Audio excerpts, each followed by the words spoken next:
दोस्तों, क्या भारत का अरब सागर से जुड़ा सबसे बड़ा रणनीतिक सपना अब खतरे में है? क्या चाबहार पोर्ट, जिस पर भारत ने सालों की मेहनत, अरबों रुपये और अपनी पूरी कूटनीतिक ताकत झोंक दी, अब अंतरराष्ट्रीय सियासत की आग में झुलसने वाला है? और सबसे बड़ा सवाल, 26 अप्रैल के बाद आखिर ऐसा क्या होने वाला है जिससे दिल्ली से लेकर वॉशिंगटन और तेहरान तक बेचैनी फैल गई है? यह सिर्फ एक तारीख नहीं है, यह भारत की विदेश नीति, आर्थिक सुरक्षा और वैश्विक हैसियत की परीक्षा की घड़ी है। और दोस्तों, अगर आप चाहते हैं कि ऐसी ही जमीन से जुड़ी गहराई वाली और बिना मिलावट की अंतरराष्ट्रीय राजनीति की कहानियां आपको सबसे पहले मिलती रहें, तो अभी इस चैनल को सब्सक्राइब कर लीजिए और वीडियो को लाइक जरूर कर दीजिए। आपका एक लाइक और एक सब्सक्रिप्शन हमें ऐसी ही सच्ची और दमदार रिपोर्टिंग लाने की ताकत देता है। और वीडियो को अंत तक जरूर देखिए, क्योंकि आखिरी सेकंड में ही वो बात सामने आएगी जो पूरे चाबहार विवाद की दिशा बदल सकती है। चाबहार पोर्ट कोई साधारण बंदरगाह नहीं है। यह भारत के लिए एक रास्ता है, एक दरवाजा है, एक ऐसी चाबी है जिससे भारत ने पाकिस्तान की बंद दीवारों को बायपास कर मध्य एशिया और अफगानिस्तान तक पहुंचने का सपना देखा था। जब पाकिस्तान ने साफ कह दिया कि भारत को जमीन के रास्ते 1 इंच भी आगे नहीं बढ़ने दिया जाएगा, तब दिल्ली ने नक्शे पर उंगली रखी और समुद्र के रास्ते इतिहास बदलने का फैसला किया। उसी फैसले का नाम है चाबहार। ईरान के दक्षिणी तट पर बसा चाबहार भारत के लिए सिर्फ व्यापार का केंद्र नहीं है, बल्कि यह भारत की उस सोच का प्रतीक है जिसमें वह खुद को केवल दक्षिण एशिया तक सीमित नहीं रखता। चाबहार के जरिए भारत अफगानिस्तान तक गेहूं भेजता है, मानवीय सहायता पहुंचाता है और यह साबित करता है कि वह क्षेत्रीय शक्ति से आगे बढ़कर एक जिम्मेदार वैश्विक खिलाड़ी बनना चाहता है। यही वजह है कि भारत ने यहां अरबों रुपए का निवेश किया, सालों तक बातचीत की और हर अंतरराष्ट्रीय दबाव के बावजूद पीछे हटने से इनकार किया। लेकिन अब यही चाबहार भारत के लिए सबसे बड़ी रणनीतिक परीक्षा बन चुका है। वजह है अमेरिका और ईरान के बीच बढ़ता टकराव और उसके बीच फंसा भारत। अमेरिका ने ईरान पर सख्त प्रतिबंध लगा रखे हैं, लेकिन चाबहार को लेकर भारत को एक खास छूट दी गई थी। यही छूट भारत को ईरान में काम करने, निवेश करने और व्यापार जारी रखने की अनुमति देती थी। अब वही छूट 26 अप्रैल को खत्म होने वाली है। 26 अप्रैल सुनने में एक सामान्य तारीख लगती है, लेकिन इसके बाद भारत की पूरी पश्चिमी कनेक्टिविटी रणनीति हिल सकती है। अगर अमेरिका ने इस छूट को आगे नहीं बढ़ाया तो चाबहार पर भारत का निवेश फंस सकता है, प्रोजेक्ट की रफ्तार रुक सकती है और सबसे बड़ा सवाल यह उठेगा कि क्या भारत एक बार फिर किसी और देश के फैसलों का इंतजार करता रह जाएगा? दिल्ली में इस तारीख को लेकर बेचैनी साफ दिखाई दे रही है। सरकार जानती है कि यह सिर्फ ईरान का मसला नहीं है, यह भारत की आर्थिक सुरक्षा, उसकी सप्लाई चेन और उसकी रणनीतिक स्वतंत्रता का सवाल है। यही वजह है कि भारत चुप नहीं बैठा है।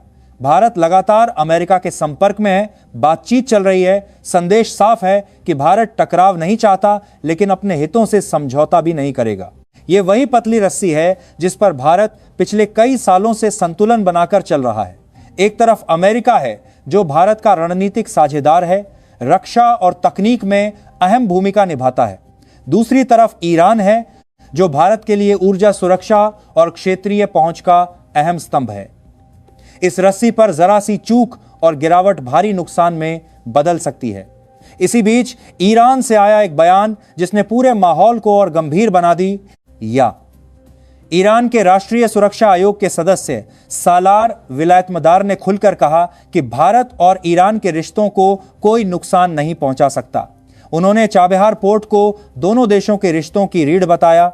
भाषा, संस्कृति और साझा इतिहास का हवाला देते हुए उन्होंने यह संकेत दिया कि तेहरान भारत को सिर्फ एक निवेशक नहीं बल्कि रणनीतिक साझेदार मानता है। यह बयान भारत के लिए राहत भी है और उम्मीद भी। लेकिन कहानी यहीं खत्म नहीं होती। उसी बयान में ईरान ने अमेरिका पर दुनिया में अस्थिरता फैलाने का सीधा आरोप लगाया। ईरानी अधिकारी ने कहा कि अमेरिका की नीतियों ने पूरी दुनिया को हिला दिया है और भारत जैसे मित्र देश भी इसकी कीमत चुका रहे हैं। यहीं से डर पैदा होता है कि अगर यह टकराव और बढ़ा तो क्या भारत भी इसकी चपेट में आएगा? तनाव तब और खतरनाक मोड़ पर पहुंच गया जब दोनों तरफ से सीधी धमकियां सामने आने लगीं। ईरान की तरफ से कहा गया कि हमारी तरफ बढ़ने वाले हाथ काट दिए जाएंगे। वहीं अमेरिका के पूर्व राष्ट्रपति डोनाल्ड ट्रंप की ओर से चेतावनी आई कि अगर हमें नुकसान पहुंचाया गया तो ईरान मिटा दिया जाएगा। यह सिर्फ बयानबाजी नहीं है, ये उस आग की लपटें हैं जो कभी भी पूरे क्षेत्र को अपनी चपेट में ले सकती हैं। ऐसे माहौल में चाबहार पोर्ट भारत के लिए सिर्फ एक परियोजना नहीं रह जाता, यह एक टेस्ट बन जाता है। यह देखा जा रहा है कि भारत दबाव में क्या करता है। क्या वह पीछे हटता है, क्या वह इंतजार करता है, या फिर वह अपनी कूटनीति और रणनीति से रास्ता निकालता है। भारत की ताकत हमेशा उसकी संतुलित विदेश नीति रही है, न झुकना न टकराना, बल्कि सही वक्त पर सही चाल चलना। लेकिन वक्त अब कम है और दांव बहुत बड़ा है। 26 अप्रैल के बाद तस्वीर पूरी तरह बदल सकती है। अगर अमेरिका छूट बढ़ाता है तो भारत को राहत मिलेगी और चाबहार एक बार फिर रफ्तार पकड़ेगी। लेकिन अगर छूट खत्म होती है तो कहानी यही नहीं रुकती। असली खेल तब शुरू होता है, क्योंकि चाबहार अब सिर्फ ईरान के तट पर बना एक बंदरगाह नहीं है। यह भारत के भविष्य के नक्शे पर खड़ा हुआ एक सवाल है। सवाल यह नहीं कि भारत फंसेगा या नहीं, सवाल यह है कि क्या भारत दबाव में झुकेगा या दबाव को अपनी ताकत में बदलेगा। अब तक आपने जो सुना वह सिर्फ कहानी का पहला पर्दा था। असली सस्पेंस, असली खतरे और असली मौके अभी सामने आने बाकी हैं, क्योंकि चाबहार के नीचे कई ऐसी परतें हैं जिनकी चर्चा शायद ही कोई करता है और वहीं से निकलती है वो सच्चाई जो भारत की रणनीति को पूरी तरह बदल सकती है। अब कहानी उस मोड़ पर पहुंच चुकी है जहां चाबहार सिर्फ भारत, अमेरिका और ईरान के बीच फंसा एक प्रोजेक्ट नहीं रह जाता। इसके नीचे कई ऐसी परतें हैं जो अगर खुली तो साफ दिखेगा कि यह लड़ाई बंदरगाह की नहीं, बल्कि पूरे एशिया की ताकत के संतुलन की है।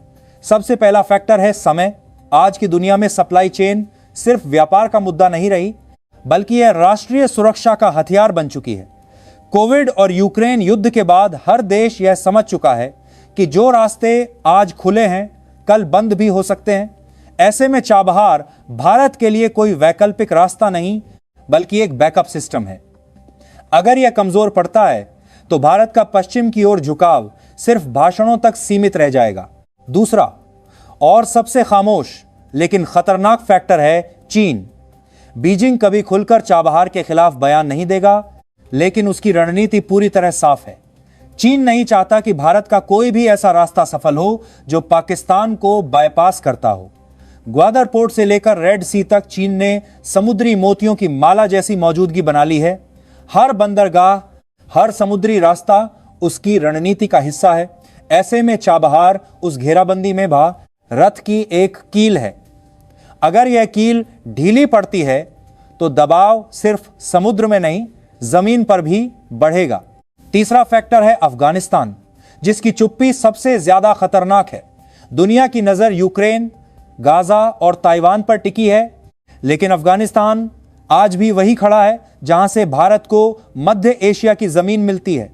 चाबहार के बिना भारत वहां तक सिर्फ बयान भेज सकता है, व्यापार नहीं, मदद नहीं और स्थायी असर नहीं। जब किसी देश की मानवीय और आर्थिक पहुंच रुकती है तो उसकी रणनीतिक पकड़ भी धीरे धीरे कमजोर पड़ने लगती है। यह वह नुकसान है जो तुरंत नहीं दिखता, लेकिन सालों तक असर करता है। चौथा फैक्टर है अमेरिका की अंदरूनी राजनीति। बाहर से देखने पर लगता है कि वॉशिंगटन हर चीज कंट्रोल में रखे हुए हैं, लेकिन सच्चाई यह है कि वहां फैसले अब विदेश नीति से ज्यादा घरेलू राजनीति के हिसाब से लिए जा रहे हैं। ईरान पर सख्ती अमेरिका में एक चुनावी नारा बन चुकी है। ऐसे माहौल में भारत जैसे देशों के हित कई बार कोलैटरल डैमेज बन जाते हैं। भारत ये अच्छी तरह समझता है और इसी वजह से वह टकराव नहीं बल्कि बातचीत और देरी की रणनीति अपना रहा है। पांचवा और शायद सबसे खतरनाक फैक्टर है अचानक भड़कने वाला सैन्य टकराव। फारस की खाड़ी में एक गलत मिसाइल, एक गलत ड्रोन या एक गलत बयान पूरे इलाके को आग में झोंक सकता है। अगर ऐसा हुआ तो सबसे पहले समुद्री रास्ते बंद होंगे, बीमा महंगा होगा, जहाज रुकेंगे और निवेशक पीछे हटेंगे। ऐसे हालात में चाबहार जैसे प्रोजेक्ट सबसे पहले झटका खाते हैं, चाहे उनका दोष हो या नहीं। अब सवाल उठता है कि भारत के पास विकल्प क्या है। सबसे पहला विकल्प है कूटनीति को आखिरी सांस तक खींचना। भारत यही कर रहा है। अमेरिका को यह समझाना कि चाबहार किसी सैन्य गठजोड़ का हिस्सा नहीं है, बल्कि क्षेत्रीय स्थिरता, अफगानिस्तान की मदद और वैकल्पिक सप्लाई चेन का आधार है। दूसरा विकल्प है अपने निवेश को इस तरह संरक्षित करना कि प्रतिबंधों का असर न्यूनतम हो। भारत ने पहले भी यह रास्ता अपनाया है और जरूरत पड़ी तो फिर अपनाएगा। तीसरा विकल्प है बहुपक्षीय खेल। भारत जानता है कि अगर वह अकेला खड़ा रहेगा तो दबाव ज्यादा होगा, लेकिन अगर चाबहार को क्षेत्रीय और अंतर्राष्ट्रीय जरूरत के रूप में पेश किया गया तो कहानी बदल सकती है। मध्य एशियाई देश, यूरोप और यहां तक कि खुद अमेरिका के कुछ रणनीतिक हलकों में भी चाबहार को पूरी तरह खत्म करने के खिलाफ सोच मौजूद है। लेकिन असली ताकत भारत की मानसिकता में है। भारत अब वह देश नहीं रहा जो हर फैसले के लिए दूसरों की तरफ देखता था। भारत ने यह साबित किया है कि वह लंबे खेल का खिलाड़ी है।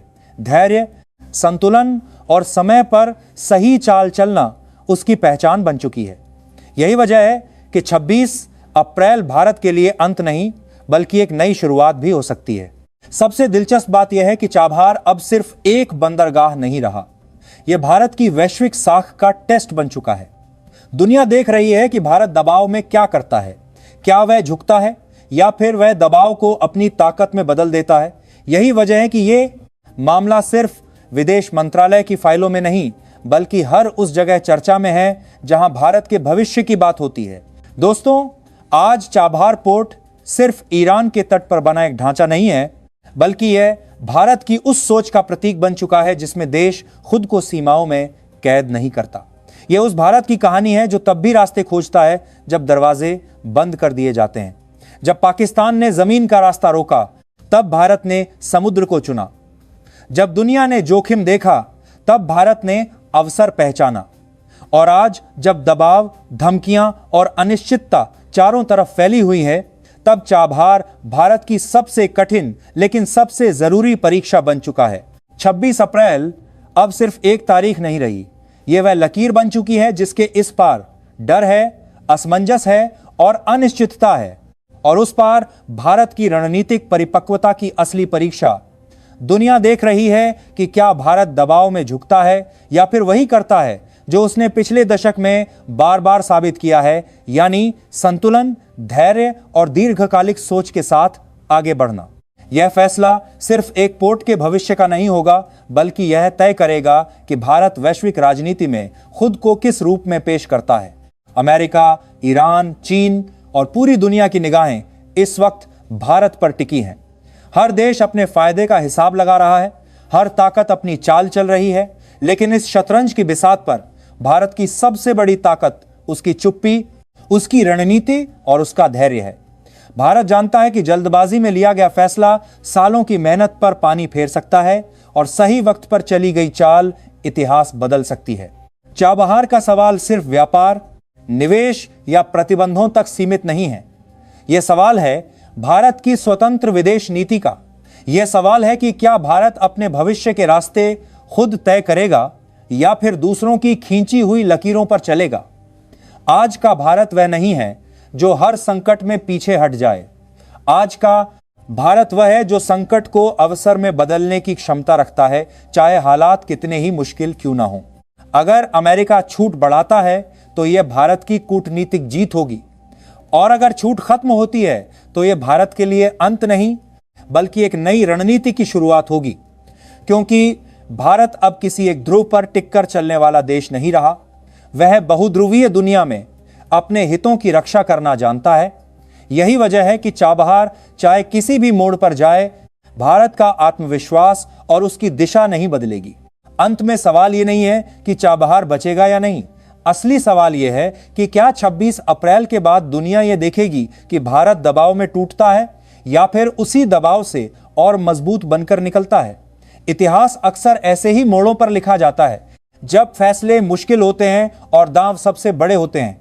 और शायद यही चाबहार की सबसे बड़ी कहानी है। एक बंदरगाह की नहीं, बल्कि एक देश की सोच की कहानी। एक ऐसे भारत की कहानी जो डर से नहीं, दूरदृष्टि से चलता है। जो रास्तों के बंद होने पर पीछे नहीं हटता बल्कि नए रास्ते बनाता है। आने वाला वक्त बताएगा कि चाबहार किस मोड़ पर खड़ा है, लेकिन इतना तय है कि भारत की यात्रा यहीं नहीं रुकने वाली। अब फैसला सिर्फ अमेरिका या ईरान के हाथ में नहीं है, भारत भी अपने पत्ते धीरे धीरे खोल रहा है और शायद यही भारत की सबसे बड़ी रणनीति है। न शोर, न जल्दबाजी, न डर, सिर्फ धैर्य और गणना। क्योंकि इतिहास गवाह है, जो देश तूफानों से डरकर किनारे खड़े रहते हैं वे रास्ता नहीं बनाते, और जो देश तूफानों के बीच से निकलना सीख जाते हैं वही इतिहास लिखते हैं। चाबहार आज उसी कहानी का नाम है। वक्त कम है, दांव बहुत बड़ा है, और 26 अप्रैल के बाद यह साफ हो जाएगा कि चाबहार सिर्फ एक संकट था या फिर वह मोड़ जहां से भारत और ज्यादा मजबूत बनकर उभरा।